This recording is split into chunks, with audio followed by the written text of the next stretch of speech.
Hello everyone, my name is Alvaro, and in this video I will be solving another problem from the blind Leetcode 75 problem list.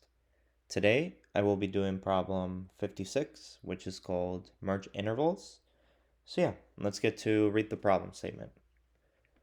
Given an array of intervals where interval I equals start sub I and sub I, merge all overlapping intervals and return an array of the non-overlapping intervals that cover all the intervals in the input. So example 1, we have this interval right here, and we output this because 1, 3 and 2, 6 can be merged together to become 1, 6, and then we just add 8, 10, and 15, 8, 15, 18, since those don't have to be merged.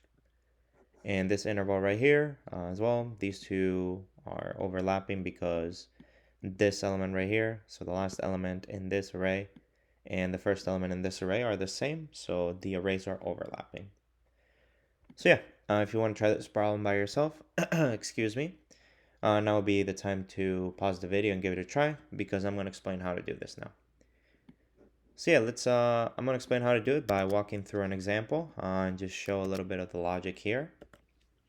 So the main idea, right, in the beginning is to construct an array, and what we're going to be doing is we're going to check whatever is in the array that we're going to return, more specifically the last element and the last element within that last element, and compare it with the first element that we're looking to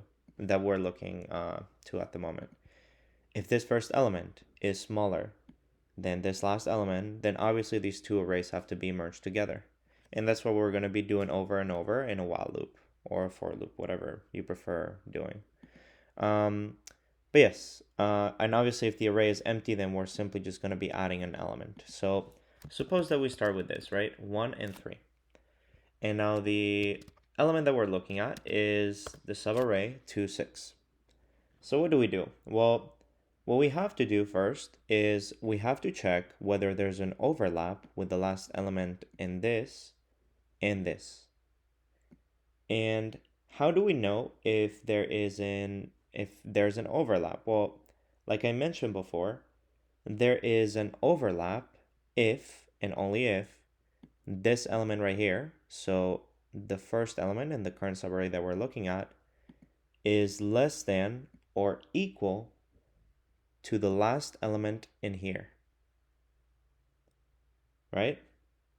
If that is the case, then what do? Then what we simply have to do is we have to put this element as the greater of the two elements, so between this and this element, and set it as the new max in this interval right here. So in this case, it's a 6. And we go on to the next one. What do we do here now? Well, now we compare an 8 and a 10. So is 8 less than or equal to this element? No, it's not. So what are we going to do? We're simply going to be appending 8, 10 to this array. Then we go on to the next one. Is 15 less than or equal to 10? No. So what do? We add this subarray to the overall array that we're going to return. And that's the end of it. And you're asking, well, why are we adding the max between this and this in the beginning? Well, there's no real specification about the output, right? So what can end up happening is something like this. Suppose that we're given like a 221 instead of a 2, 6, right? So here we start with a 1, 3.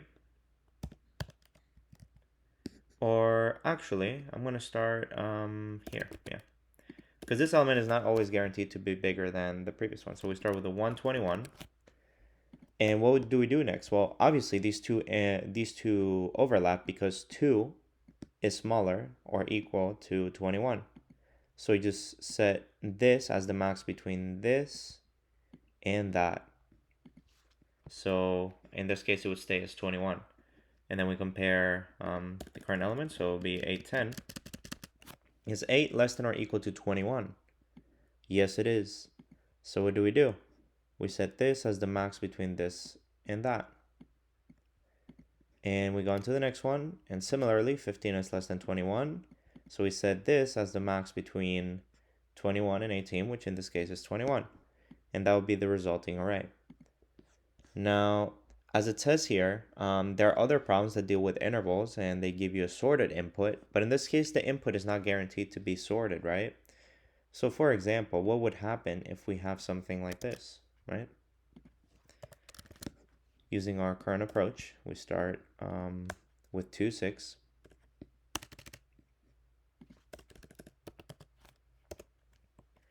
And what do we do next? Well, we compare 8 with 6. And in this case, 8 is greater than 6. So we just simply append it. Similar thing with 15 and 10. Yep. And now, 1 is less than or equal to 18, right? So what are we going to do? Well, we're going to be appending this and that. But as we can see, right, this would not be the correct output because we can merge all these together to get the result from before, the 121, because 1 is the smallest element in here. So before even getting to do the logic that I explained, we have to sort this array in some way. And how are we going to sort it? Well, we're going to sort it in ascending order based on the first element in each subarray. Therefore, our original array would end up looking like this, where the first element is smaller than this, and smaller than this. And that's pretty much the whole idea behind the problem. We first sort it, and after that, we do the logic that we discussed previously, which is simply checking if they're overlapping. And the way that you check if they're overlapping or not is by comparing the first element in the current subarray and the last element in the last subarray that was added to the array. And we just keep doing that and doing that until we're done. And that will be pretty much how we do this problem. So let's get to code it. So how do we sort the original array by the first key? Well, we're going to use the regular sorting function that's built in Python, but at the same time, we have to pass in a lambda function. And if you don't know what those are, make sure to find a video on YouTube or something. But the main idea here is that it's just like a small function that doesn't take like a lot of writing. And what it does here is that whatever you specify here, you're saying, okay, you're going to sort the intervals by a key. And what is this key? Well, this key is an element, which in this case is x sub 0. And x, at any point, whenever the sorting is being executed, x corresponds to an entry in the intervals array. So in this case, x is each subarray in the intervals array. So it's sorting them by the first element in there, like we specified when we were discussing the logic. And what do we do now? Well, we simply have to create the array that we want to return. And now we're just going to loop through all the intervals. So for interval in intervals. And now what do we do? Well, obviously there's a base case, and that is whenever this array here is empty, which in this case it will always be. So I guess what we can also do is just this. So you can say intervals sub 0. There you go. So that'll be the first element in intervals. And then for I in range 1 length of intervals. There you go. And we have to check whether it overlaps or not. So let's check if it overlaps. So if it overlaps, that means that, so for example, we can say that the current interval is equal to intervals sub I. That way it'll be easier to read. So if current interval sub 0. So if the current element that we're looking at, the first the first element in that interval, is less than or equal to the last element in, so the last element in the last interval added, so to return -1, so the last element that was added, sub 1. So like we discussed before, this is equivalent to saying, okay, if this right here, as we are standing, let's work with the original example, right? So we start with a 1 and a 3. So at this point, I is the 2, 6. So the current interval is this. So what we're saying is, if current interval sub 0, so if 2 is less than or equal to the last element in to return, which is this, so the last element in this list is 1, 3, and the element of index 1 is this. So if 2 is less than or equal to 3, then what we have to do is we have to perform the merge. And how do we perform the merge? Well, like we said before, we have to set the last element in here, so to return -1, 1. Sorry if there's a little bit of background noise. There's a truck right outside of my house. We have to set this element right here to the max between this and this. And like we said before, the reason why we do that is because, like, for example, suppose that we have something like this, right? Then obviously this element right here will be the biggest between these two, which is the original one. So we set that as the max between current interval sub 1 and itself.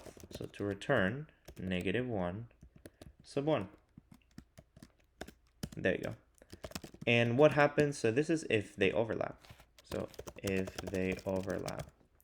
And if they don't overlap, then what happens? Well, all that we have to do is we just have to append the current interval. So to return dot append current interval, which will be just the case in which we were adding, like, originally, right? Once we have this right here, it'll be to simply add 8, 10, and then 15, 8, and so on and so on.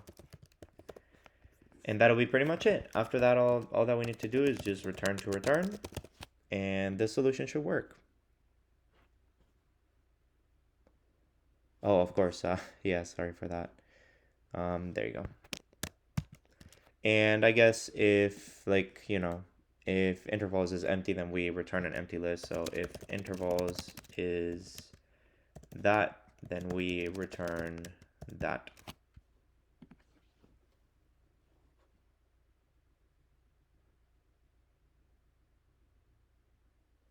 There you go. And eventually, like, it beats most of the solutions because I've tested the code before. There you go. That's good enough. And yeah, that's pretty much it.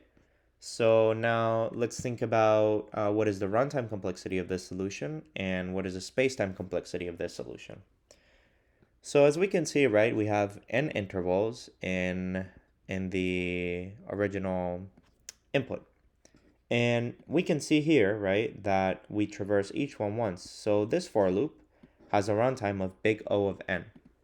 So we know that our solution will at least be that. But what we're also doing is we are sorting the intervals. And sorting algorithms, generally speaking, the efficient ones take n log n time. So whenever we sort, right, this sort right here takes us big O of n log n time. And because big O of n log n is a higher order than big O of n, then the overall runtime complexity for this problem is big O of n log n. So that will be the runtime complexity of this problem, big O of n log n. And what is the spacetime complexity of this problem? Well, I guess it depends. If you want to count the solution that we have to return as spacetime, as added spacetime, then obviously the spacetime complexity of this problem will be big O of n. But if you don't count the solution, then it's big O of 1 because we're sorting this array in place, so we're not adding extra space to it. We're just simply sorting it. And after that, we're just creating a variable here, right? But we're not creating an auxiliary array or anything. So if you don't count the array that we want to return in the solution as extra space, then the spacetime complexity will be big O of 1. But if you count it, then it's big O of n. And that's pretty much everything with this problem. I hope you enjoyed it. Make sure you drop a like on the video if you found it helpful, because it also helps the channel a lot. And see you in the next one. Bye-bye.